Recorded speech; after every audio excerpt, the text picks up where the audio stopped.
Lipid profile की report कैसे पढ़ें आइए समझाता हूं। लिपिड प्रोफाइल के अंदर आपके ये सारे टेस्ट होते हैं। आइए सबसे पहले इनको एक कैटेगरी में बांट लेते हैं।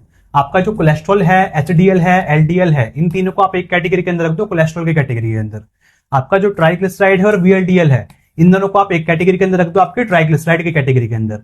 और जो आपकी रेशियोज होती हैं ये आपकी बताती हैं रिस्क के बारे में कि फ्यूचर में पेशेंट को हार्ट डिसीज होने के कितने ज्यादा चांसेस हैं। सबसे पहले आप समझो कोलेस्ट्रॉल क्या होता है। आपकी जो सेल मेम्ब्रेन होती है, हार्मोन होते हैं, इन सबको बनाने में आपको कोलेस्ट्रॉल बहुत ज्यादा जरूरी होता है।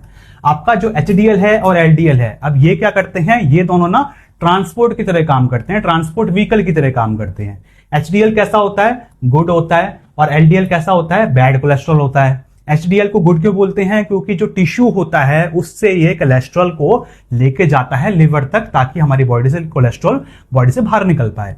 और आपका जो एलडीएल कोलेस्ट्रॉल होता है, इसको बैड क्यों बोलते हैं, क्योंकि आपकी जो ब्लड वेसल होती है उसके अंदर जो कोलेस्ट्रॉल जमा हो जाता है वो इसी वजह से होता है, ठीक है, तभी इसको बैड कोलेस्ट्रॉल बोला जाता है।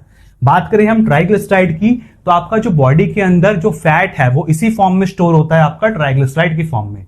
और इस ट्राइग्लिसराइड को कौन कैरी करता है, कौन ट्रांसपोर्ट करता है, आपका वीएलडीएल ट्रांसपोर्ट करता है। जैसे एचडीएल एलडीएल कोलेस्ट्रॉल को ट्रांसपोर्ट करते हैं, ऐसे ही वीएलडीएल ट्राइग्लिसराइड को ट्रांसपोर्ट करता है। अब लास्ट में आता है आपका इनका रेशियो। कोलेस्ट्रॉल एचडीएल रेशियो आपको बताता है रिस्क के बारे में कि पेशेंट को इन फ्यूचर कितना ज्यादा रिस्क है हार्ट डिसीज होने का। नॉर्मली ये 3.5 से कम होता है, अगर पेशेंट का 5 से ज्यादा आ रहा है यानी कि पेशेंट को बहुत ज्यादा हाई चांसेस है हार्ट डिसीज होने के।